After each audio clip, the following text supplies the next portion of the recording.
All right, I started to hype something here. 40 minutes, everybody, just like that. Just like that, 40 minutes that you'll never get back. I thought he was going to be standing up. I thought there was going to be more of a show. I thought there'd be showgirls. I might as well stand up. It's so fucking hot in here. Oh, he's standing up. He's standing up. He wants the world to know that the fucking podcast... Huh? What do you mean speak up? I got 2 fucking microphones here. How much more can I speak up, sir? Are they canceling each other out with amplification? Are they both polite? No, you go. No, you go. We were both born in the 90s. I don't want to offend you with my yellow skin and your black skin. I want to sit in this big chair because I feel like I would think that I know something over here. Here we are. Ladies and gentlemen, welcome to another episode of Masterpiece Podcasting. Wow, this is weird. Now I got in here. There's a whole new sound in here. I hate that I'm at the fucking old age where I have to cross my legs when I sit down. I don't know what happens. Remember as a kid, you just fucking sat down. Now I got to sit there constantly stretching out my fucking hip. This couch was supposed to be nailed down. So I saw the premiere of the Ric Flair Nature Boy. Dude. I don't think I've ever fucking laughed that hard. I mean, I have to go back to like a Richard Pryor special. That guy is arguably one of the funniest fucking human beings ever. And I have to tell you something. What I can commend about that guy in this Nature Boy 30 for 30 that you have to fucking see is he did not run from anything. He owned up to everything, good or fucking bad. They were sitting there talking about, like, you know, him fucking around on his wife. And he was just going, yeah. You go, how long were you faithful for in your marriage? He just goes, 1 day. And he was like, I couldn't do it. I couldn't do it. I came home and I spent a day with my family and I was like bored out of my mind. I was in hell. And it was so fucking refreshing to hear a married guy talk about how badly he wants to continue fucking as many women as he possibly could, right? Now, I know the laughs are going to go down because there's too many women here and every guy has to sit there and act like he was, you know, like, probably thinking about it right fucking now. I don't know. But, yeah, he talked about everything, just being like, just all the women he was with. And then at one point, they cut back to his first wife, who he calls number 1. No, this guy is a fucking legend. And she just cuts back to him, and she's just like, yeah, Rick wasn't a family man. I was doubled over laughing. And then, you know, it definitely has its sad points, but he doesn't run from it. If you're going to say he's a bad father or if he's maybe like an alcoholic, I don't want to ruin too many of the lines, but he was just saying, like, I don't know if I'm an alcoholic. I never tried to quit.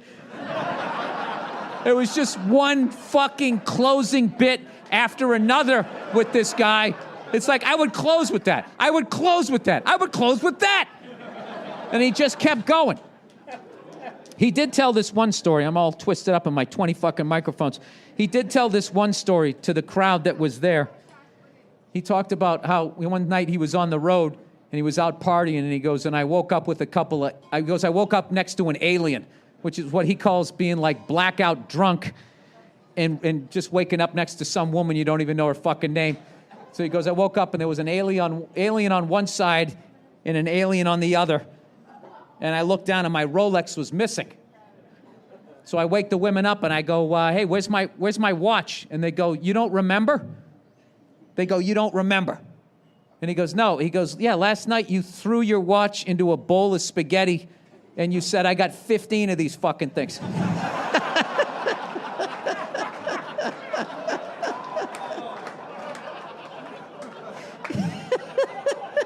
This was just a throwaway story. I mean, this is a comedy club. This is a packed house. I'm killing just remembering lines that he said.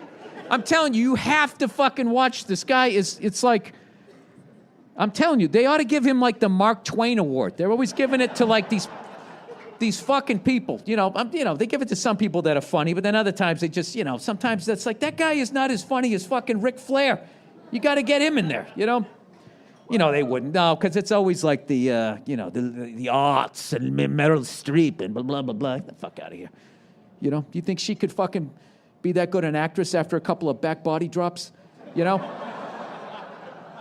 You think she could do the Flair flop and keep that period correct wig that she has on? I don't know why I'm trashing Meryl Streep. I have no idea why.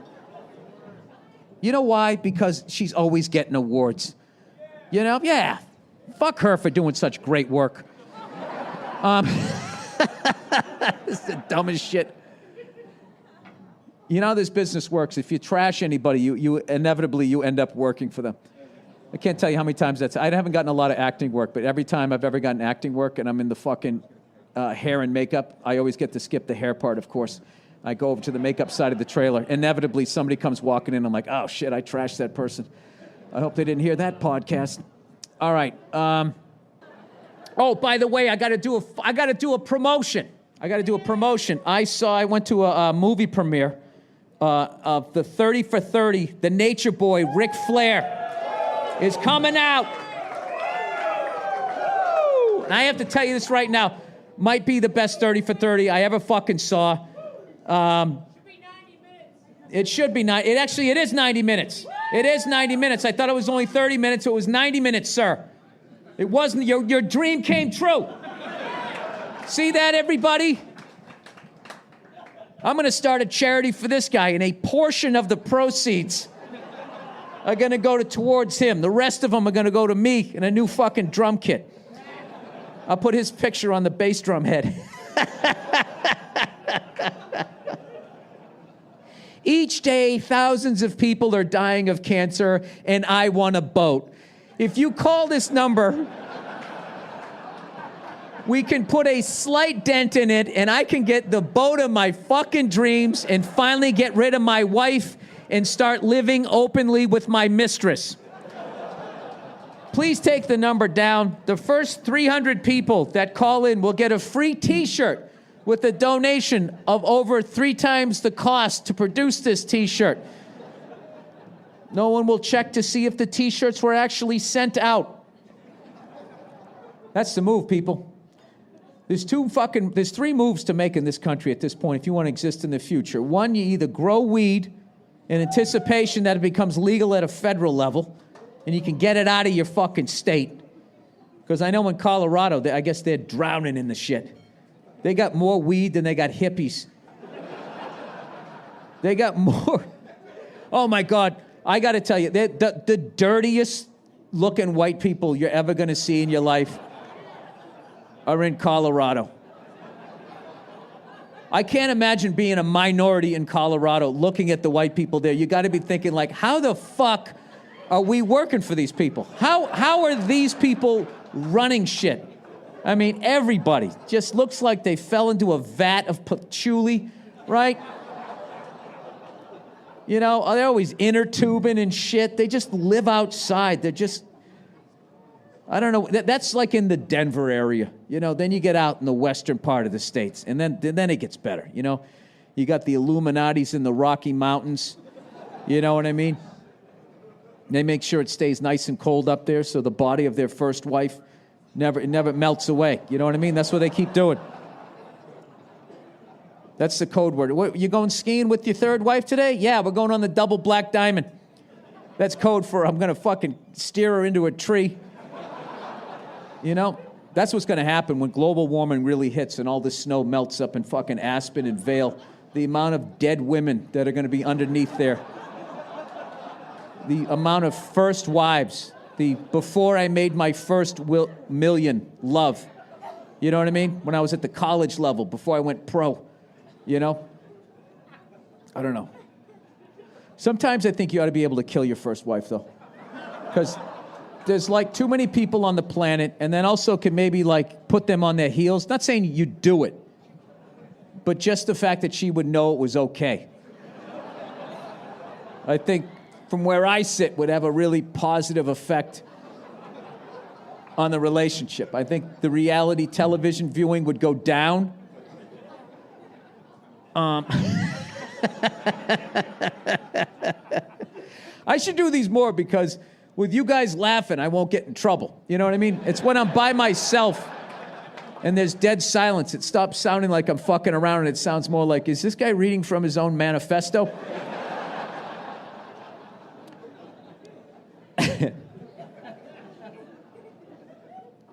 Yeah, they ought to come up with creative ways to get rid of people. I guess the optimal number, according to something that somebody sent me, is 500 million people on this planet. And we're up to 6.5 billion. So I think that there's things that you can do. Like, stop rescuing pit bulls. You should just set them free and let them wander the streets in packs. And then everybody has a cyanide pill. You know, so if you get, you know, if who wants to be ripped apart by a pack of wild dogs? You can just eat it every once in a while. Or maybe you do that, like, I don't know, like there's some sort of incentive for your family if you off yourself.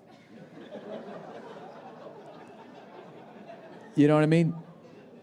And I figure if you off yourself, that's an even better way, because then they can, like, prepare rather than just have a bunch of carcasses on the side of the road. That'll cause diseases, which is good. But after a certain point, once we get under 500 million, now you're just killing the chosen ones, the blue chips, right? They should have like an NFL combine to find, you know, you got to get your, like every country has to get their roster down to a number, right? Like you're allowed to have 100,000 people. You're not allowed to judge it by race, religion, sex, or anything like that, right? And you just have the best of the best of race, sex, religion, all of that fucking shit that we care about, right? You just have that. Cruise ships? No cruise ships. That's not going to work because that's also an environmental disaster. I regret doing that bit on my last special. I never thought of all the oil that was going to be seeping there. So my new one is that you just let them pull into port and then you just mow them all down.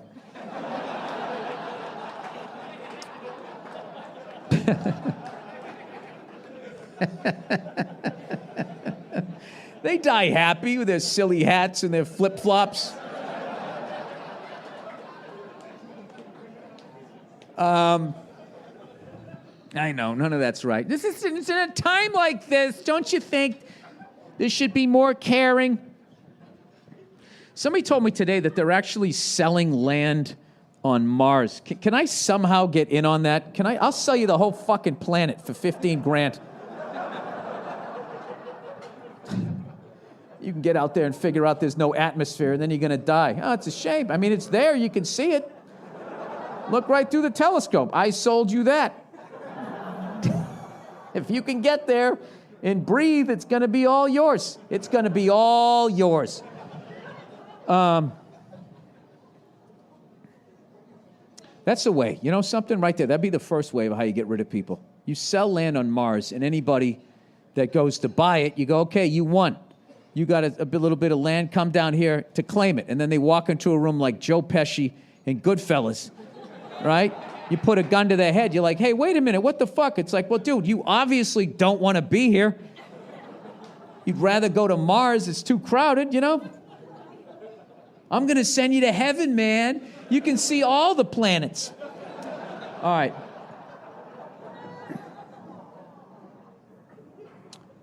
I like when people wonder if there's life on other planets. You know what I mean? Like, why would you, who gives a shit if there is? You can't talk to them. They're too far away. You know? And what if they're smart enough to get here? Do you really want to wave your arms?